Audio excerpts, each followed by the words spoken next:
Full and uncut versions available on Patreon. Check in the description below. Greetings once again, Pokemaniacs. Duuz-Diz-Din back again with more of the Pokemon Adventures manga. We have finished this section pertaining to Diamond and Pearl, where Cyrus's attempts to control Dialga and Palkia and have them create a new universe for him fell through. Why? Because of one genuine speech from Diamond that seemed to bring the Pokemon to their senses, if only temporarily, as long with a little help from the legendary Pokemon Regigigas, who also responded to Diamond's pure heart. We also had the return of Surd, although I don't think it was really explained what happened to her and the Platinum Admin, especially after Cyrus's defeat. But Cyrus was not allowed to be carted away to jail. No, he was dragged into the black hole that he had created using Dialga and Palkia's class by a mysterious entity who also carried the two legendaries in as well. And despite the day being saved, Platinum doesn't feel that way. Palkia and Uji's still were made to disappear because of the machinations of Team Galactic, something that doesn't sit right with her. So she's determined to make it right and find out where her two would-be bodyguards went off to, or were sent to. What'll happen next? Join me as I find out, won't you?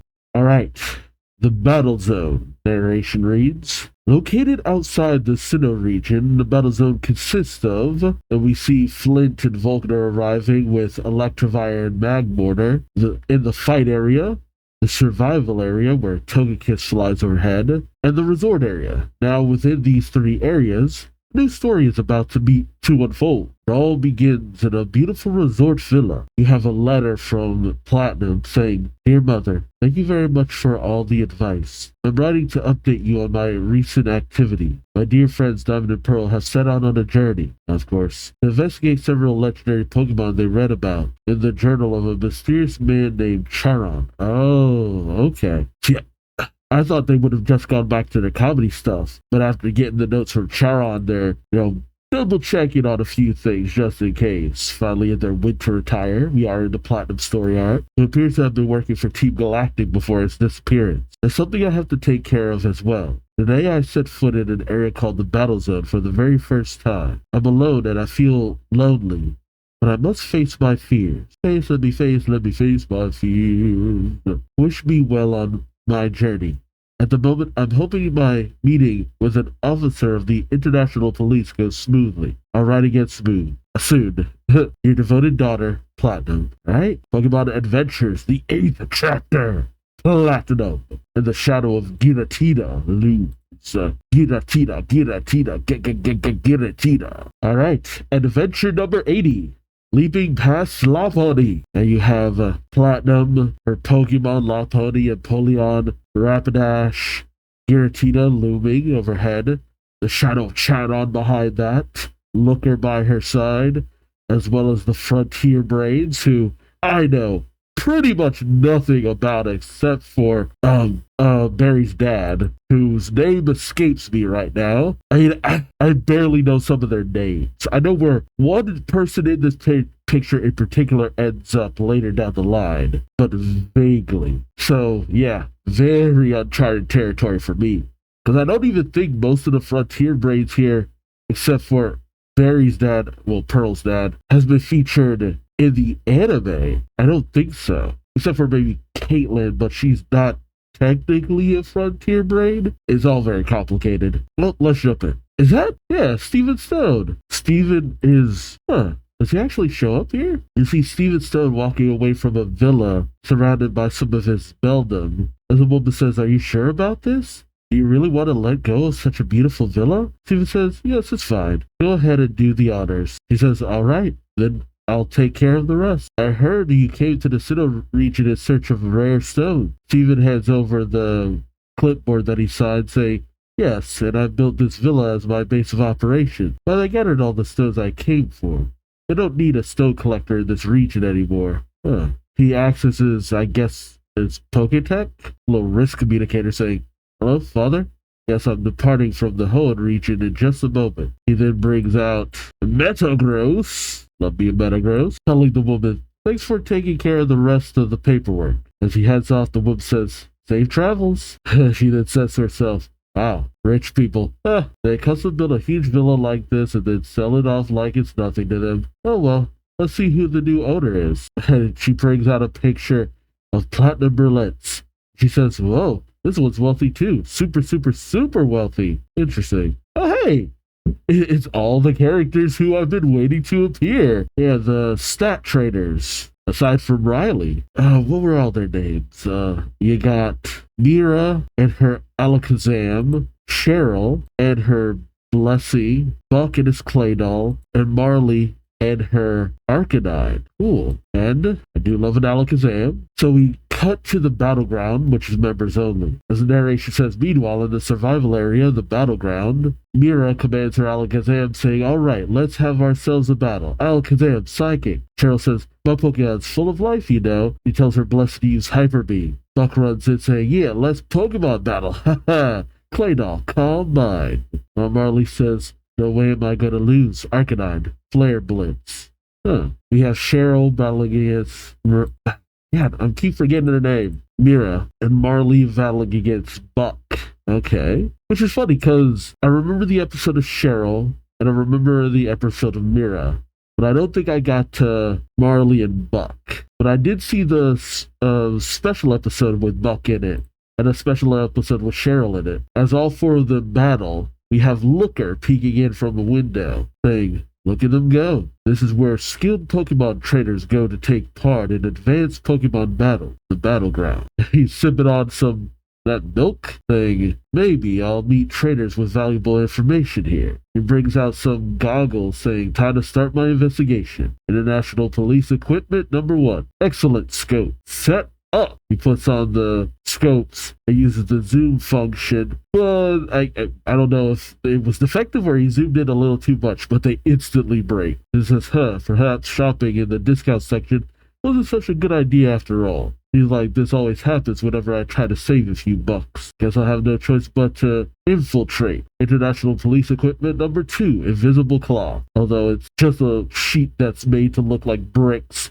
which he uses to walk across the wall. He thinks to himself, haha, I've managed to infiltrate the battleground, which is only open to members. Slipped right by everyone. Only for Buck to instantly notice and tells Marley, hold on a minute. Marley says, huh? Buck goes over to the sheet with his Claydol. It is Claydol, right? Yep, Claydol. Saying, who's hiding under there? Looker panics a bit, and Buck says, hey, you look suspicious. My big brother is one of the Elite Four, you know. Don't make me go and call him. Wait, who's his brother? Flint? Oh, I had no idea. I guess they kind of look alike. Although I couldn't tell you because of Flint's weird-ass afro. And then Looker immediately exits as Buck shouts at him as he runs off. Looker says, he noticed that I was out of the ordinary. How perceptive. I was hoping to gather, he thinks to himself, I was hoping to gather some information here before attending my meeting. But it looks like I might be shrewder for me to head there post-haste. Meanwhile, Platinum arrives with her Pokemon saying, what a wonderful villa. This will be the perfect place for a home base, right by the battle zone. The lady from before says, please sign this and this. Platinum does so, saying, of course. The lady bows and says, and that completes our transaction. Excuse me. As she heads off, Looker observes from a nearby tree. He thinks to himself, is that the person I'm supposed to meet? I was told my contact would move into this villa today. Does that mean this girl is my contact? Luckily, we agreed upon a code to identify each other. But before I try that, I'll check out her battle skills. Equipment number 3, variable rope. You mean a grappling hook? Sure enough, he zip lines over. But, oh, Platinum, their battle sets are good. He instantly detects something's up and calls out to Lopunny to use Focus Blast. Lopunny does just that, only to find a odd rock as the dust settles. Platinum says, very odd. I thought for sure I sensed somebody's presence. A rock? But the rock pops open, and Looker says, splendid, as he appears from within the rock. I love that Napoleon, Lopunny, and Rapidash immediately go to protect her, as Platinum says, what? Huh? Looker tells her, equipment number 4, protection rock. You're as skilled as they say. He says the quote, Faith can, and Platinum realizes it says, move mountains. They both say the secret code. Look again. Platinum says, so you're the person I'm supposed to meet? My contact for the international police? Looker nods, saying precisely. Platinum questions, the real person? Yeah, after that kind of a mix-up. I love that. She has learned. Oh, she's grown so much. And not just because she's a year older. Hey, technically, honestly, she was only traveling for like a month or two. Looker says, as real as ever. Platinum questions, or are you just about to go on a tour of Sandgem Park or something? Looker says, no. Platinum questions, or maybe in reality you're a comedian? Looker says, no. And then Platinum and her Pokemon cheer as she whispers over to them, I did it. This meeting is a success. I managed to meet the person I was supposed to. A huge success, right, Rapidash and Polion Lockbuddy? Looker says, yes. Not to worry, I'm an international police officer, the genuine article. At times I'll be on a ship, at times I'll be behind a tower, at times I'll be on top of an aerial tramway. Oh, yeah, apparently, yeah, there was some kind of international police dude on what was the SSN. So he's saying that all those other appearances were him in the games. That's actually kind of cool. I don't know if that was ever stated to be like absolute fact, because let's see. Did they not have a list of international police members you find in the games? Yeah, there's a guy on the SSN, but it doesn't talk about anyone in a tower. Yeah, let me know about those other things.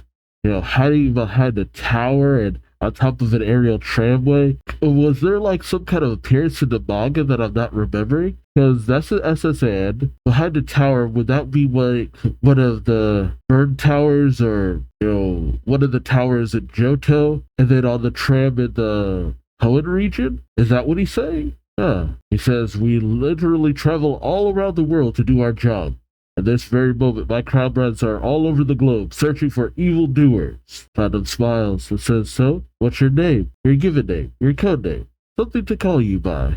I love that she just kind of goes with that. Looker says, Looker. That's what everybody calls me. And that says very well. And I am Platinum Berlit. Professor Rowan and my father were my teachers. I'm a dedicated Pokemon trainer of the Sinnoh region. They shake hands, Looker saying, looks like we're going to be partners. Nice to meet you. Platinum says, it's a pleasure to meet you. Looker then says, all manner of skilled Pokemon trainers gather here at the battle frontier inside the battle zone. Famous trainers too. I'm positive that somewhere amongst them is someone with information about the evildoers I'm pursuing. Not to mention, someone with information about this distortion world that you are seeking. Okay. Essentially, they're hunting down information to try to find Charon, who's probably the closest they have to potentially finding out about this distortion world. Okay. Oh, no, that was the end of the chapter. Oh, not bad. I'm glad that we're actually focusing on Looker, because I didn't get to spend too much time with him in the anime, but I did love his appearance in Sun and Moon. Wish I had gotten to see more of it in Ultra Sun and Ultra Moon, but I never played that. But I like the idea of Looker. He's a fun addition. I always thought he was going to be more incompetent and bubbly, but Looker's pretty good as a detective from what I've seen in the past, so I'm interested to see him really show his stuff. All right. Okay, so we're back to a layout of the... God, I want to call it... Oh, it is the Battle Frontier. Yeah, well, this version of the Battle Frontier. Is that a battle castle? So the butler dude then? Durak and Caitlin? Alright, so it's Adventure 81. Deprogramming Porygon Z. Oh, I forgot about Porygon Z. And sure enough, there's Palmer, who, I mean, I just should probably just spoil it. Pearl's dad. Like, it's straight up Pearl's dad. He looks like a more gruff Pearl. He greets the other Frontier Brains minus 1/2, saying, good morning, everybody. As always, I'm sure we'll have many Pokemon trainers here today to challenge you. So pull up your socks and prepare to face them. After all, we are the Frontier Brain. That's it for this morning's meeting. You may head back to your factories now. Dahlia to Battle Arcade, Thornton to Battle Factory, and Argenta head over to the Battle Hall. Hey, I'll give a bit of a salute. Okay, so obviously Palmer's the leader of all of this. No ifs, ands, or buts about it, but I would have assumed that anyway. The little bit that I do know of Palmer, he seems a little bit take charge, so I'm glad I can kind of suss that from its character design, if nothing else. As everyone else leaves, a figure appears behind Palmer and throws a boomerang. Palmer says, "Boomerang. So you're here, Riley," he says, catching the boomerang instantly. "Pearl, your dad is a G." Enter Riley, who, Riley, what happened to CERN, buddy? I'd love to know what happened to CERN. We got all that exposition from her, and you don't really know what happened, unless I missed, like, a few pages. Riley steps out of the shadows with his, his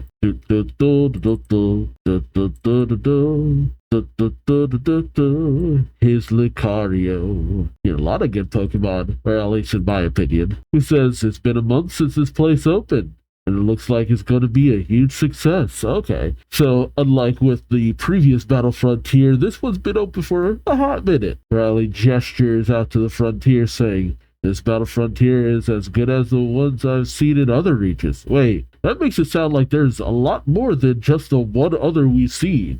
How many Battle Frontiers are there? I think there's only the two. Yeah, Johto and Sinnoh. Wait, there's no Battle Frontier in Hoenn? I thought Hoenn had a Battle Frontier. Yeah, but Hoenn does have a Battle Frontier. There's a Battle Frontier in Johto? Oh, it crosses over into Johto. The Sinnoh Battle Frontier. That's interesting. Now the Battle Tower. Huh. I'm not really sure how that works. If you know, let me know in the comments. What is the Hoenn Battle Frontier kind of like? And how does it pertain to the one here? Regardless, Palmer says, "Thanks. From what I hear, you've had a pretty rough time lately." "Yes, Riley, explain." "You were there, weren't you, at the scene of the incident?"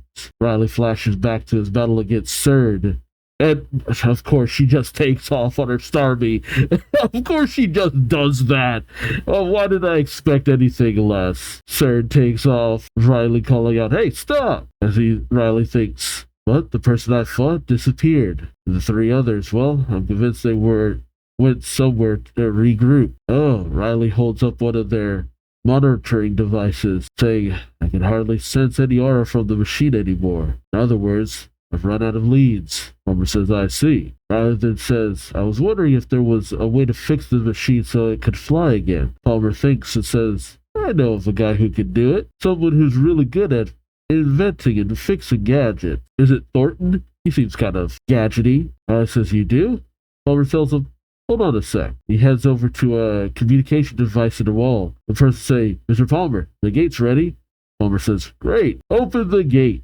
And we see two women roll back the kind of, I forget, the theater partition thingamajig. And we see people just come flooding in with their Pokemon. Just, whoa, that's a lot of people. You have some kids saying, "Which challenge are you going to take on today?" The other kid says, "I did pretty well at the factory yesterday, so..." Are those the kids who were talking about taking on Maylene previously? Well, a woman says, "Let's go to the tower.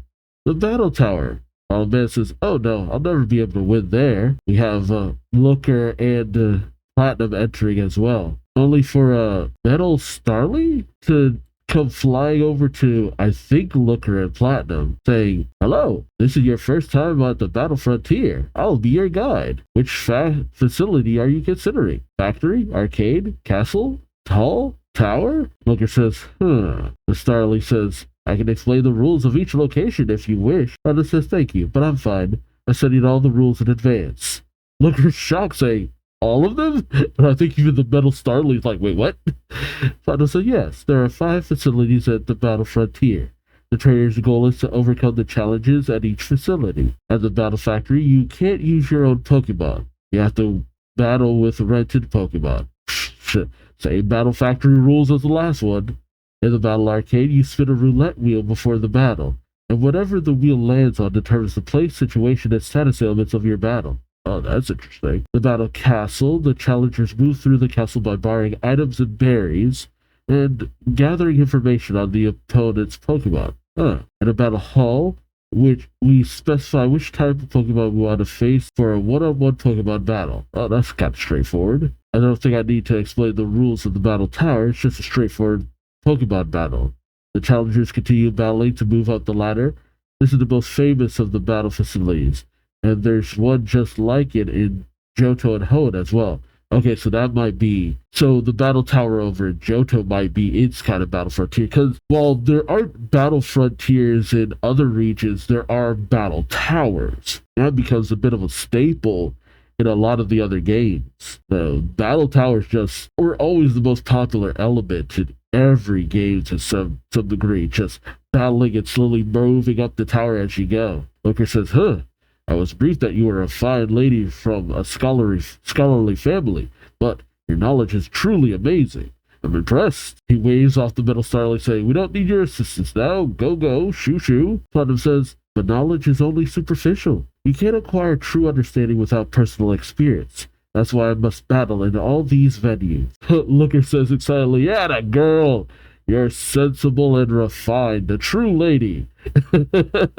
Plato says, "Oh, now you're just flattering me." Well, Looker calls out, "Not me, my lady." I'm glad I've already taken a liking to Looker. But then suddenly Caitlin pops into the picture saying, "Yes, you addressed me?" Looker and Platinum go, "Huh?" Looker approaches her saying, "No, I was speaking to the Lady Platinum over there, not you." And suddenly something goes to strike him. It's a Gallade?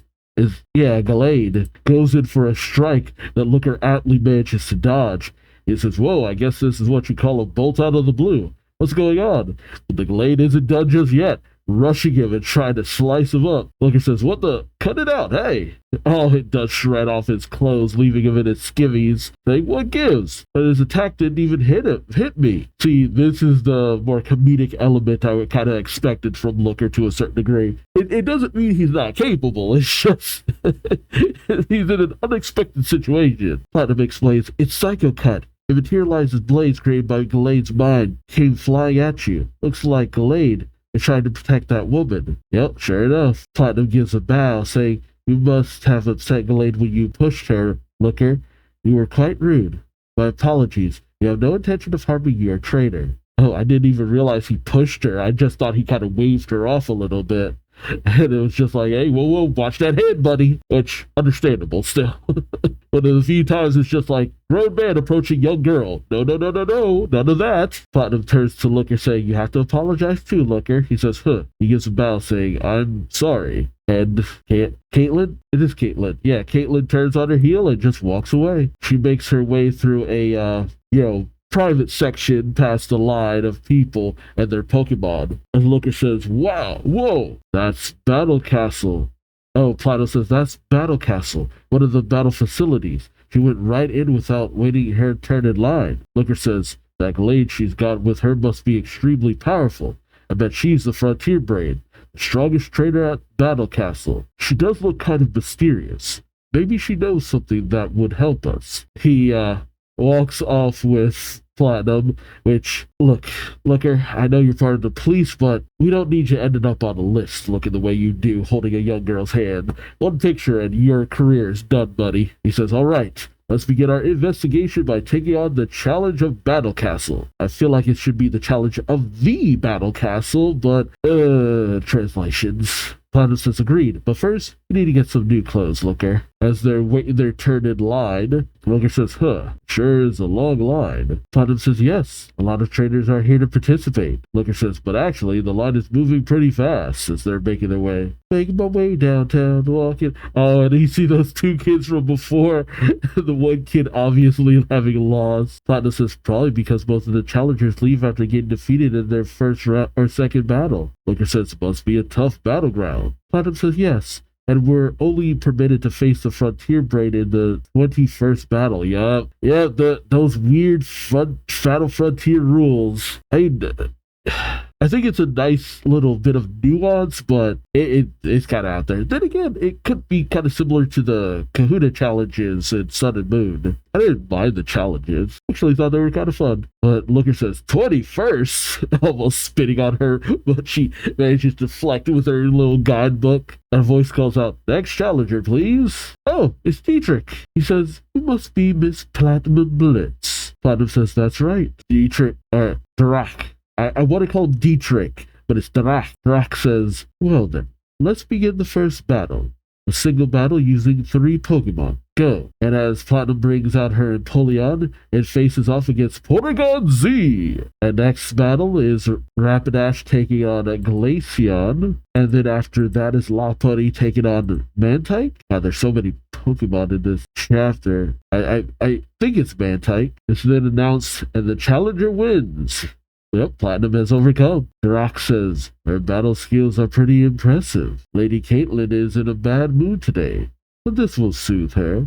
As he gestures over to Lady Caitlin, Looker saying, he thinks himself the Frontier Brain. So her name is Caitlin. He then asks Duroc, are you her valet or something? Duroc says, my apologies for not introducing myself before. I'm Duroc, the facilitator and judge here. Pleased to make your acquaintance. Platinum looks over to her very winded Pokemon, saying my Pokemon are getting fatigued already after just one battle. If only I had a berry with me. She looks through the guidebook saying, oh, now I remember.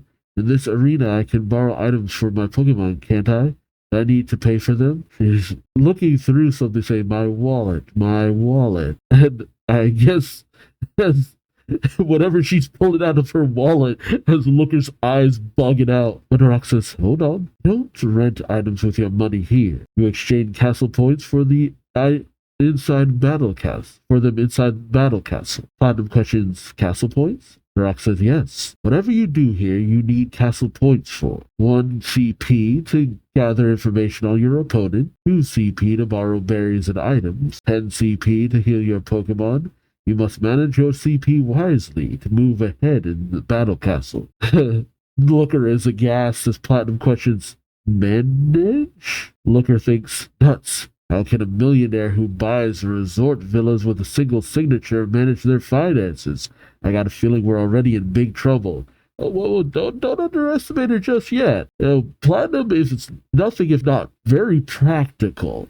Honestly, given how she normally functions, the Battle Frontier feels right up her alley. I don't expect the kind of, tactics we saw from Fantina, because that was probably one of the best tactics against Platinum outside of just being stronger than her. Just being a little bit more crafty than her. You out-crafty Platinum, you kind of got her on the ropes. But if it's just more straightforward, she can really think her way out of a bad situation. Alright, that's the end of that chapter. I've been enjoying it so far.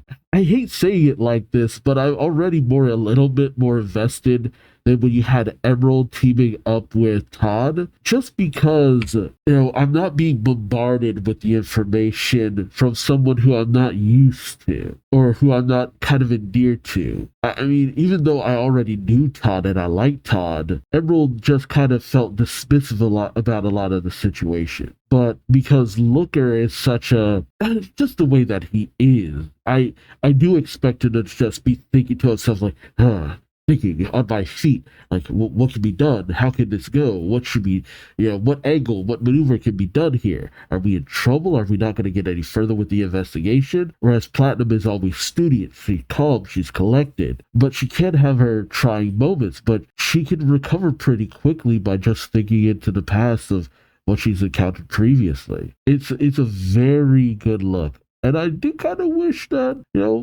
Diamond and Pearl were here with her. It would be interesting. All right, the next chapter is Adventure number 82, Getting the Drop on Gallade, Part 1. Platinum brings out Lopunny and has it use Dizzy Punch on its opponent? I guess it wasn't relevant enough to see. Duroc says, and the challenger Platinum wins the 6th battle of the 2nd set. Looker gives a nod as Platinum, cheers with her Lopunny, though they're obviously a little bit exhausted. Caitlin says, Duroc, award her with castle points. Duroc says, yes, milady. Miss Platinum, at Lady Caitlin's behest, I would like to award you castle points. 26 CP. Looker thinks to himself, the battle frontier inside the battle zone. Platinum Berlitz is battling inside one of the venues, the battle castle. You receive 10 points at the beginning of the challenge, and every time you win a battle, you receive more CPs. You will continue to collect points that you can use to heal your Pokemon and borrow items. You receive 26 CP, so now Platinum has 85 CP in all. So, how are you going to use your CP? And are you going to use them wisely, Miss Platinum? Platinum thinks to herself,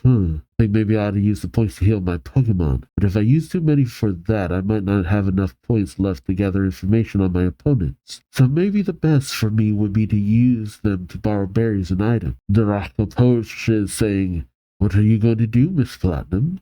Are you going to use your CP or save them? Use them or save them?" He's trying to put the pressure on. Platinum says, "I can't decide what to use them for, so I guess I'll just save them." Which I understand that. It's the classic RPG dilemma where it's just like, do I use this now or am I going to need it further down the line?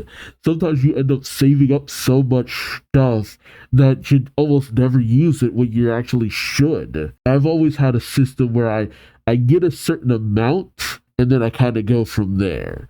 And I always kind of try to keep like a certain amount on hand. I'll buy like a certain amount at every store. That way, if I have a little bit of an overflow, that's okay. But in a situation where I could be lacking, I usually I never am. Like I've always managed to get a bit of a system going with a lot of my buying of items. Rock tells Platinum, "Then please move on to your next battle," as he motions for Platinum to move, who seems a little bit overwhelmed. Duraz laughs to himself, and Looker takes notice as Duraz tells her, "Her Pokemon are Empoleon, Rapidash, and Lopunny. All fine, powerful Pokemon. Admittedly, her battle skills are noteworthy, but one cannot conquer this castle without battle skills alone. Her management skills must be as good as her battle skills. But it seems this young lady has no management skills whatsoever. I'll report to Lady Caitlin about this at once." Which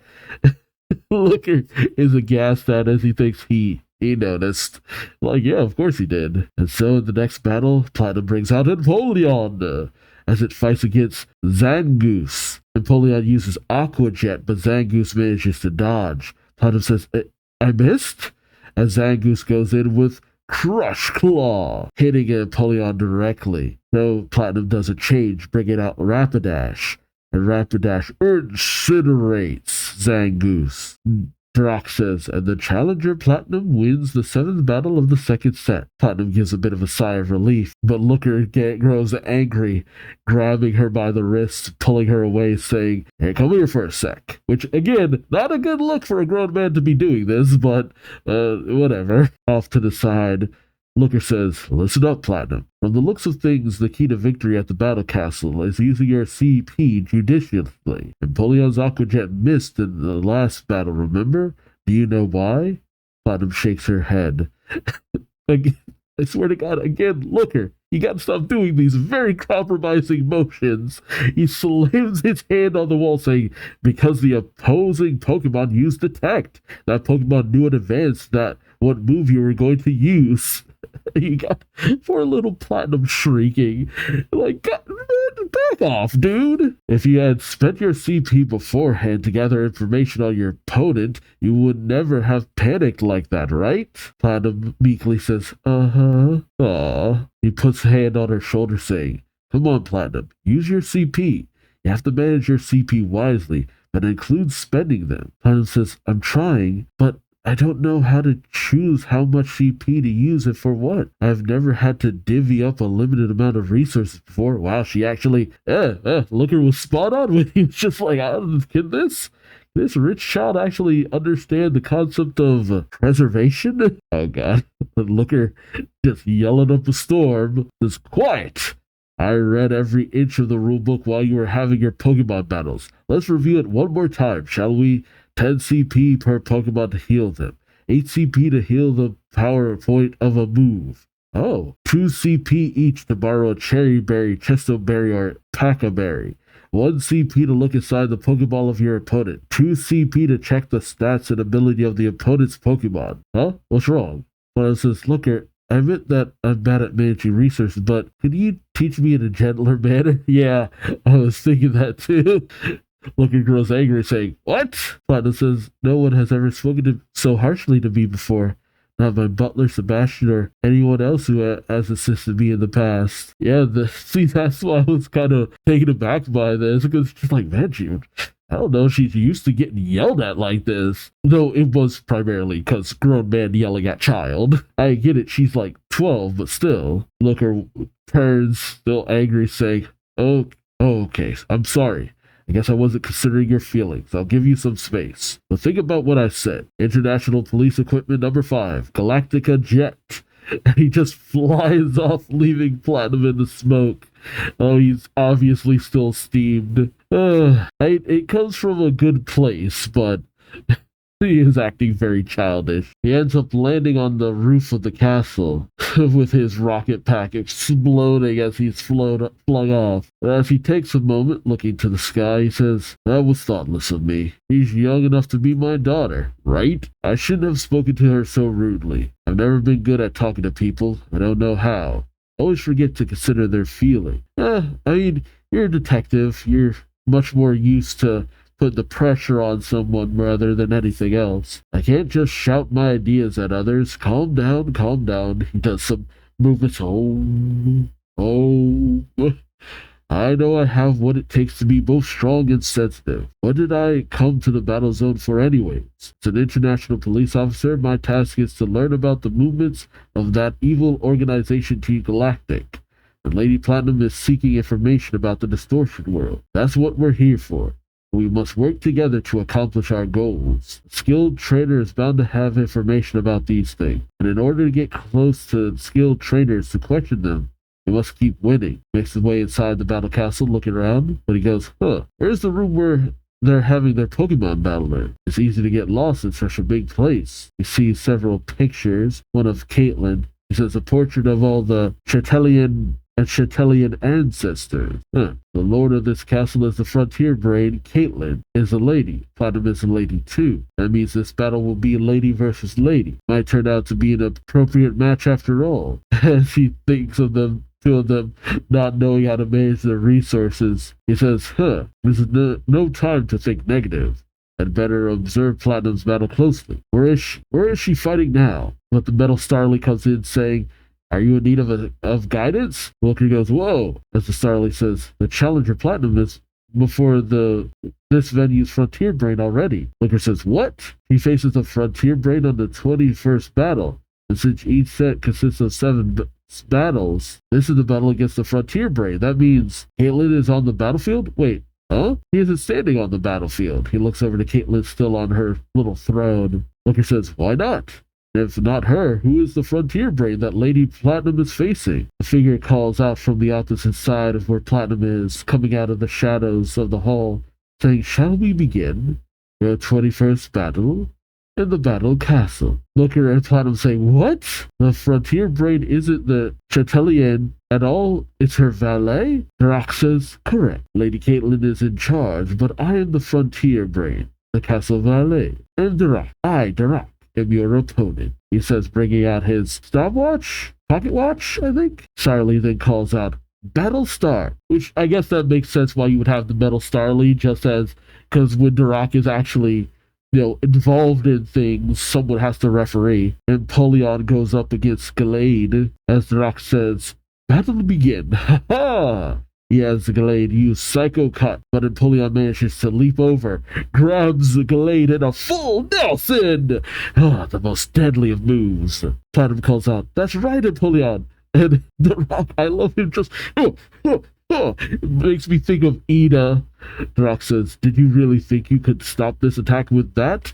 Gallade! Whoa, what the heck? His elbow blades extend out, managing to hit Empoleon. That is wild. Duraz says Gallade's blades is extendable. It can stretch out forever. I can't lose in front of milady. I shall win this battle whatever it takes. Watch me, Lady Caitlin.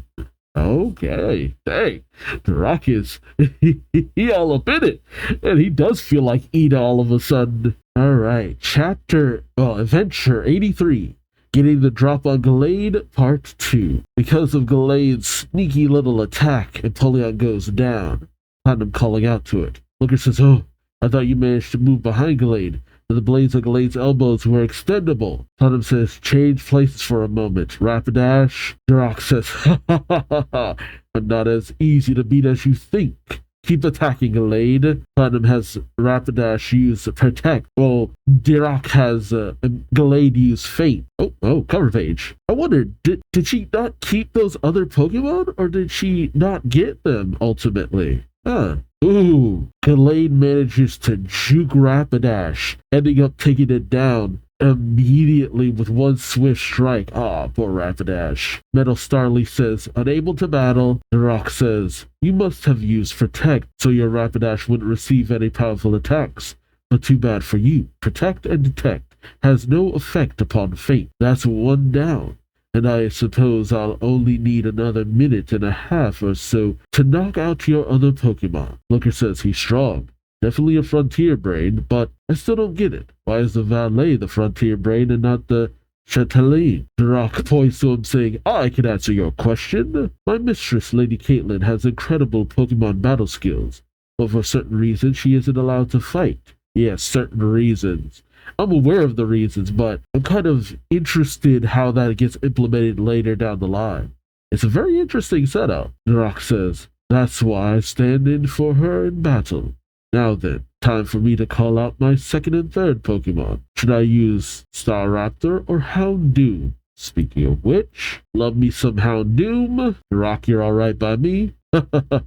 Houndoom, he sends out. Well, Platinum sends out Lopunny. The two Pokemon race alongside each other, waiting for the opportune moment to strike. Platinum thinks, I had better attack its weak point. She has Lopunny move in front and use Focus Blast on Houndoom. Dirac says, nice move. Focus Blast is a fighting type move, which is a dark type Pokemon's weakness. But Houndoom manages to land as we see something tied to its back. Platinum says, a Focus Sash. Dirac says, exactly. An item which protects a Pokemon from fainting when hit by a knockout move. Time to retaliate, Houndoom. Fire Fang, and Houndoom lunges at Lopunny, which we're about to get some Call of the Wild moments up in this. Oh, what? Suddenly it's Empoleon there, tanking the attack, which, wait, is Empoleon, because it's a water type, so the fire move shouldn't affect it, but are steel, I always forget, are steel moves weak to fire moves? No, damaged normally by fire moves. Okay. In certain conditions, fire weakens steel, but not in this one. I mean, steel is weak to fire, but no, not in this situation. Dirac says, you switch to Empoleon again. And, naturally, Platinum has Empoleon use Hydro Pump, which is super effective against Houndoom. The Metal Starly says, unable to battle, while Looker says, excellent.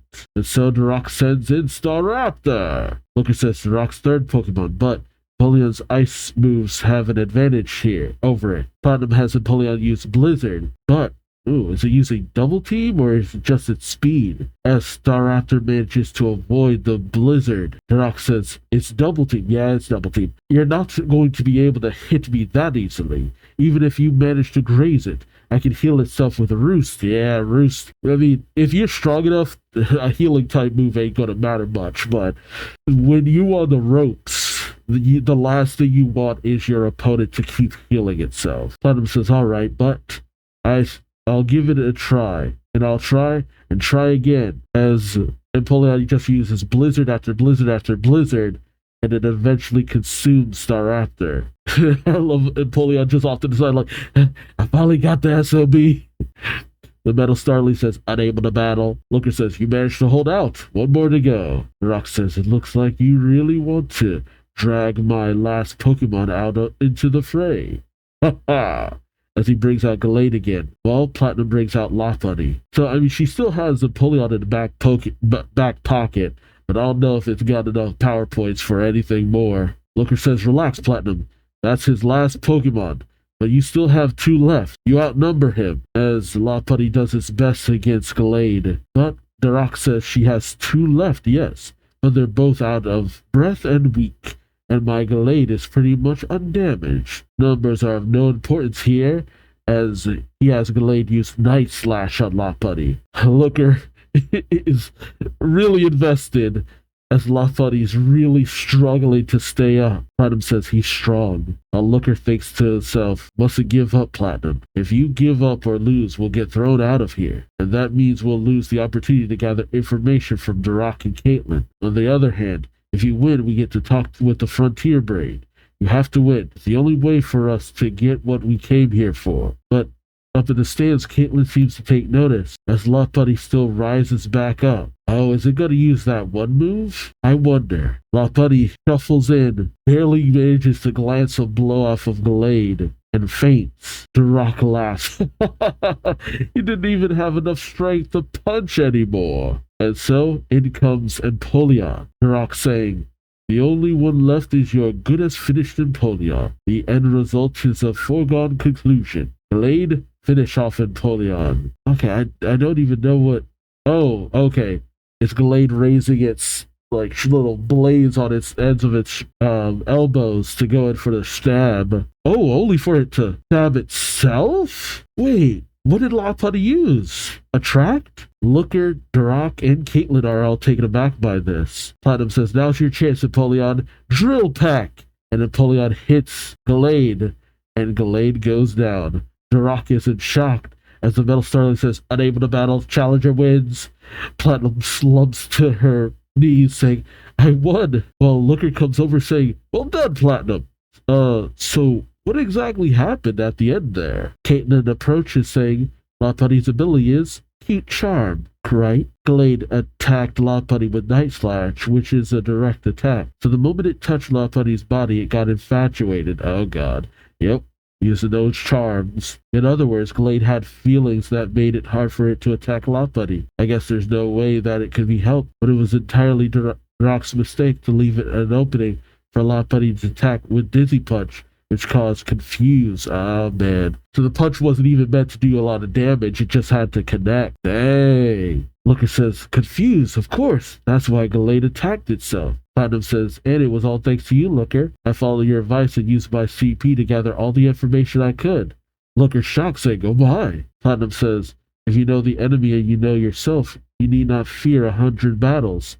About an item too. Focus Sash, even though I had to use more than 270 CP for it. Jeez. Looker says, 270 CP? Platinum says, I slowly figured out how to manage my CP. Once I decided to borrow items and set a goal, it got easier. Managing resources is fun. Yeah, that's exactly the mindset I was waiting for from her. Because I'm just like, yeah, I get it. She's a rich girl and all that, but practicality.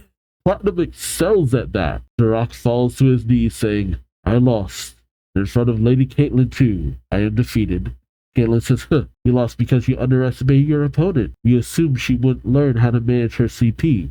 Let that be a lesson to you.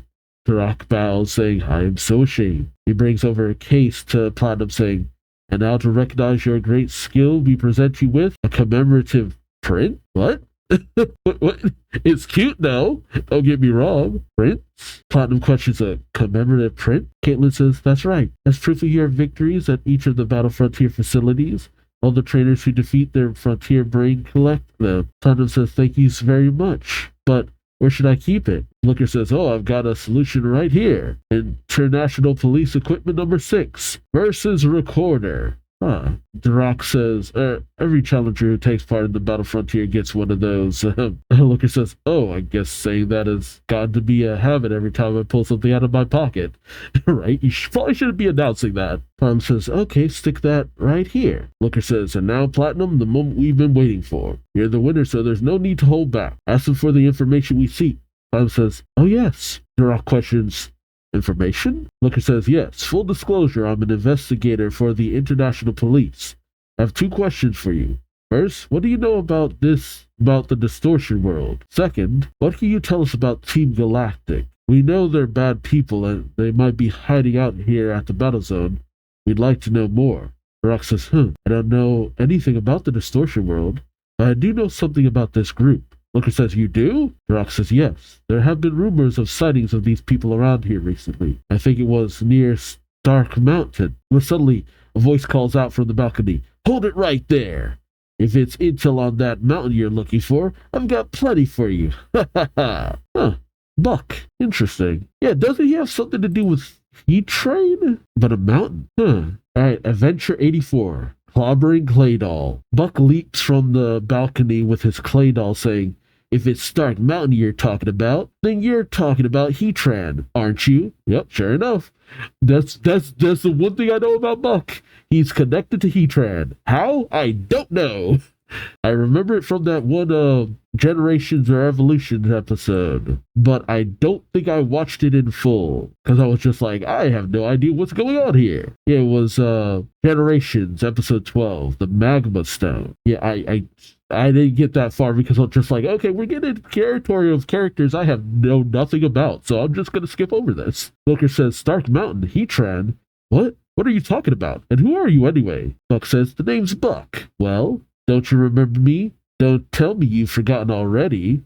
Looker says, huh? The guy from the battleground. It's actually interesting that Buck realized who Looker was. Buck's smarter than he looks. Platinum questions Looker, do you know this young man? Buck says, oh yeah, you beat the Frontier Brain just now, didn't you? How many commemorative prints have you got? Just one. What's your name? Okay, so all the stat trainers are kind of involved in the Battle Frontier. That's interesting. As Buck grabs her versus thingamajig, versus recorder. Platinum grabs it back, saying, you hand that back this minute. I don't have to tell you anything. Excuse me, my name is Platinum Berlitz. Buck says, oh. I wonder what changed her mind about that. I guess the information they're looking for. Drock says, what are you doing here, Buck? Buck says, isn't it obvious, Drock? I came to talk to this man. As Claydol grabs onto Looker, he says, hey, let go of me. Buck says, yesterday he snuck into the battleground, which I'm in charge of, and when I questioned him, he ran off. I spent the whole day looking for him, and now I finally found him. Claydol's eyeing Looker, while Looker's just like, Buck says, and then I overheard you guys talking about Stark Mountain. I couldn't help myself. Drock says, do you know about these people, Buck? The ones hanging around Stark Mountain? Buck says, yeah, I've done some research on them myself. They're a really big group, and they're crawling all over that mountain, which means they must be after something big inside the mountain. Looker questions, inside the mountain? Caitlin says, to put it simple, it's a cave. Stark Mountain is a volcano. It's riddled with maze-like caves, and it's said that the Lord of Stark Mountain lives in the bottommost cave. Buck says, I'm thinking those people are after the Pokemon Heatran. It's a super powerful Pokemon, the Lava Dom Pokemon. According to legend, Heatran's magma storm traps his enemies inside a firestorm. Looker says, I see. I get it. Thank you for this valuable information. I'll take over from here. Now guide me to Stark Mountain, Prado. Buck says, no way. Looker grows angry, saying, what? Buck says, I don't mind giving you info or telling you about it, but I don't want you snooping around my territory. I'll take that photo, thank you. He grabs the photo of Team Galactic and tells Looker, I'm gonna take care of these guys myself. He's a bit of a hothead, huh? Looker says, what are you talking about? I'm an international police officer. Buck says, all the more reason for me to handle this. I don't like cops. They're so full of themselves. See ya. And he has Claydol use teleport to get him out of there. Dang. Buck said, F the police. And he ports out of there, outside of the castle. As he takes off, he says, I always dreamed of capturing Heatran. No way am I gonna let someone else get their hands on it. And he takes off. Later, inside of Platinum's villa, Looker says, it was such a triumph for you to emerge victorious from Battle Castle, and now Buck has kind of rained on your parade. Platinum says, yes, well. Looker says, what a brat. Well, Platinum says, it seemed like he knew Drock, didn't it? Looker says, come to think of it, the first day I met him, he told me he was the younger sibling of one of the Elite Four. The little brother of the Elite Four, the Frontier Brains, the gym leaders. Maybe there's a link, some sort of connection between all those skilled trainers. Maybe there's a link with Platinum. That's interesting. Even though Flint was shown in the first chapter, he still shouted out with the rest of the Elite Four of this region. Looker says, we have to keep our focus on the enemy, especially if they're making their move as a coordinated team with their coordinated hip hairstyles and uniform. Hip hairstyles. Looker, buddy. Platinum says, yes. What should we do now, Looker? About Team Galactic, I mean. Looker says, that's a difficult question, Platinum. I managed to get some intel about Team Galactic, but unfortunately, we didn't get any intel about the distortion world. Do you want to continue taking on the battle challenges as I gather more information from other Frontier Brains? Platinum says yes. Looker sits back in the chair, thinking, and we better concentrate on that for the time being. I got a hold of a map so I know where Stark Mountain is. It won't be a problem for me to get there. But I'm worried that I'll end up in a fight with that brat, and it would be too dangerous for me to come face to face with Team Galactic all by myself. True. That's a lot of effort. Looker goes to leave saying, well, for now, let's call it a day. Platinum says, I'll show you to the guest room. Looker says, don't worry about me. You better get some rest to prepare for tomorrow. Good night.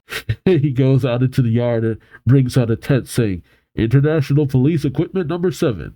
Hyper-compact one-touch tent. Now then, time to write my report, he says, writing up something by candlelight. Which, I mean, I get it. Thank you. Grown man alone in a house with a young girl looks kind of sus. But also, at the same time, camping outside of her place also looks kind of sus. There's no winning this. But Platinum smiles. Platinum does, I guess, her nightly rituals. Spraying the wounds of her Pokemon, feeding them, brushing them. All the nice little things that you do as the side stuff in Pokemon games. Cut to the morning where Looker's tent has been demolished. It was not that good of a tent. He says, oh no, I overslept. The sun is high already. Platinum, hey Platinum, is she still asleep? No? Then he takes off on his rocket, saying, you must have left already. Why didn't you wake me up? He flies over the battle frontier, scoping things out. He then spots her, saying, found her. But his rocket explodes, sending him crashing into the bushes. But then, as he comes out, he hears someone saying, around and around it goes, around and around it goes. Oh, it's the arcade dude. Oh God, her have it. The arcade dude says, around and around it goes. The wheel is spinning.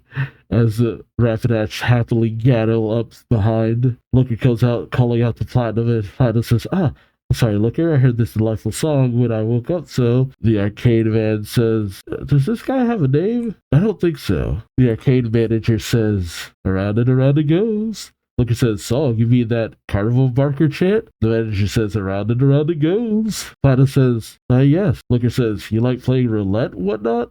Once again, the manager says, around and around it goes. Platinum says, yes, I do. Looker says, And Van repeats, around and around it goes. And Platinum mimics his motions. Oh, God. Hasn't kicked that hat just yet, huh? Everybody has their vices. Looker says, well, from the looks of things, the second challenge you're going for is this one, the Battle Arcade. While the manager says, step right up, step right up. If you're a challenger, please go right inside.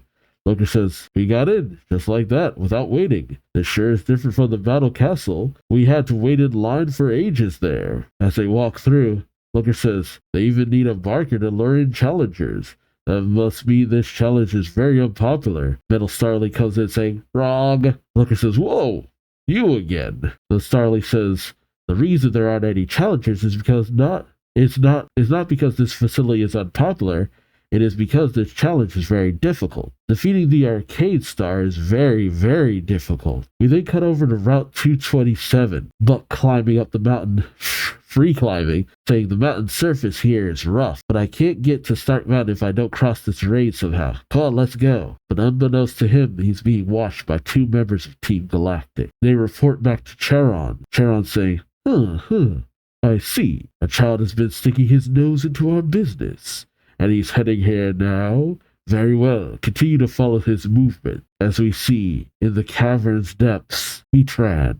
Okay. If I remember correctly, this was like the last appearance of Charon in the anime too. Trying to track down Heatran. Interesting. I guess that's just a general plot point. Alright, and our last chapter for this video and this volume is adventure number 85. Interrupting Ivysaur. Ivysaur. Interesting. Oh, I've actually seen your little print now. That's cool. Alright, the Battle Arcade. Where we have that arcade dude just dancing in the field. He tells her, roulette wheel, spin! Oh man, all of her training has come to this. He spins the roulette and selects. The announcer says, black panel, berry mark. There it goes. The event for this battle is the Black Field, and Platinum's Pokemon will receive a citrus berry before the battle begins. All 3 Pokemon receive citrus berries. We have Empoleon battling a Bellossom. There you go. Lockbody battling a Venonat, and Rapidash battling a Chimera. The arcade manager says, the veteran trainer in the red field is Beck. and all 3 of his Pokemon are no longer able to battle. Therefore, Platinum Blitz in the Black Field wins. Looker says, "You've done well done. Your opponent was a vet trainer, so there were times when you were in danger of losing, but..." Platinum turns to her Pokemon saying, "I was able to heal my Pokemon since I received those berries. It's all thanks to the luck of the wheel." Who knew her gambling would come in handy? The arcade manager says, "Are you going to continue or quit?" Platinum says, "I'll continue." The manager says, "The challenge continues. Next challenger come out. Leonardo, the Pokemon breeder." Freaking Pokemon breeder. Leonardo. Like a Ninja Turtle.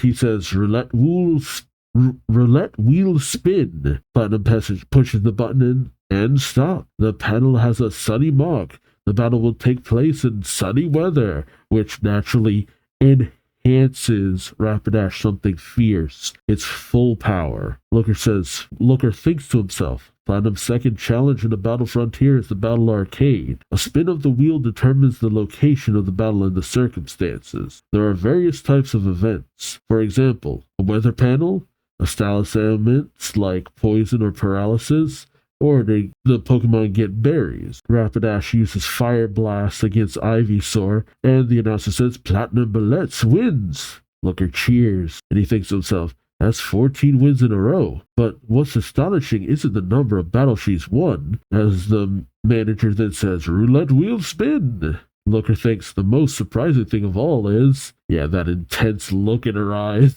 Her gambling addiction is revealing itself again. Nothing's more scary than a rich person with a gambling addiction. No, it's scarier that she keeps winning. Looker says her ability to play that roulette wheel.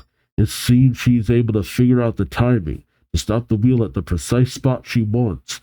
She assesses which panel is to her advantage and which panel is her opponent's disadvantage. Pressing the button and gets that very panel to pop up, and she does another. And the manager saying, this battle will take place in a hailstorm, which powers up Empoleon. As Looker brings out an umbrella, he says, she told me she enjoyed this type of thing. No wonder she got lured into this challenge so quickly by this barker. The hail rips through his umbrella. He says, as long as she continues to win, she gets to decide when to stop the roulette. At this rate, enter Dahlia, saying, hey, Sarah, life is like a spinning roulette wheel. Hey, is it true that we've got an amazingly talented challenger today? Ooh, 17 wins in a row, she says. She's sambaing into the scene.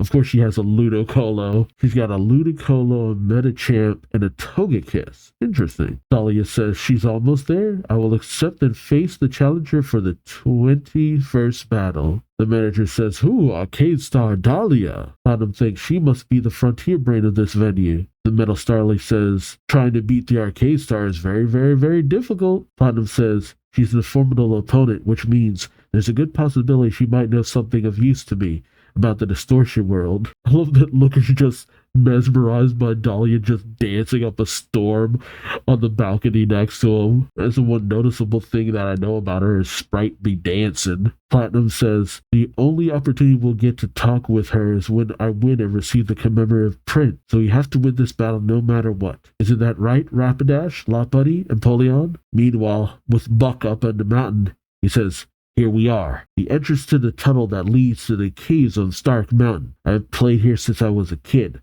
but I've never come this far. I might not get a cell phone reception inside the cave, so I better call him now. I guess using his Pokegear, he rings up his big brother Flint.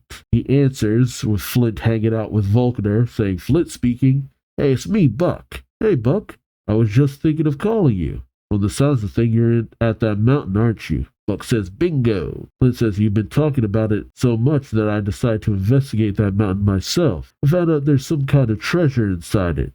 Just the kind of thing those bad guys would be after. Buck questions, treasure? Flint says, that's right. It's called the Magma Stone. Apparently it's a stone that contains incredible power. It's located in the innermost area of the volcano. Those guys in fancy uniforms you saw are, but, the phone call hangs up.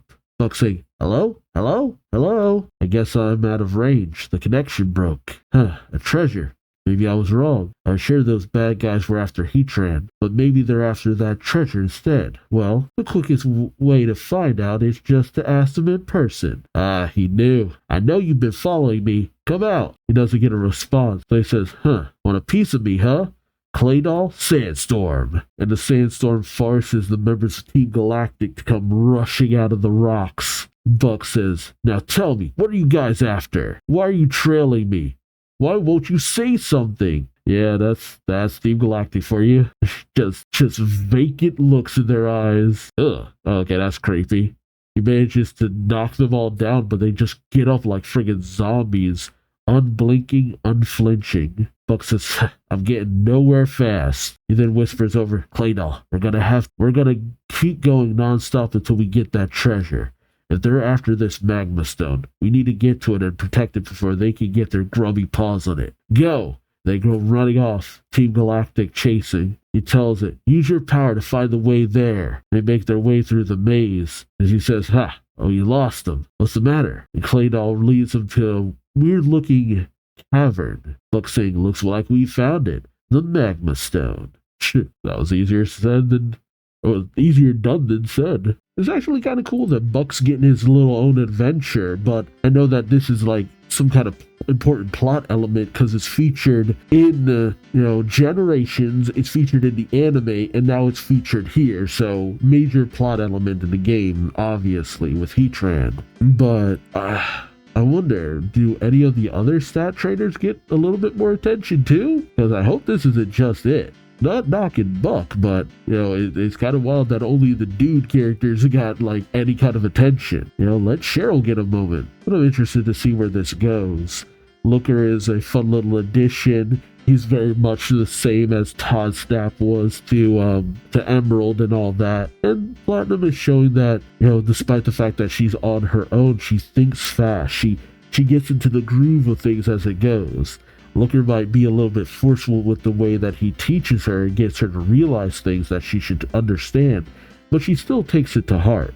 She's studious as ever, and I'm interested to see how much more she grows from this little side adventure. It really is a sign of growth in the fact that she went from being someone who couldn't really get by on her own truly to being someone who now knows how to do just that, but she still needs help along the way. It's a very good lesson for people to learn. You might come upon situations that nobody else has, or you might have certain skills that help you excel, but everybody needs a certain degree of help from time to time. I'm just interested to see if CERN comes back into the picture.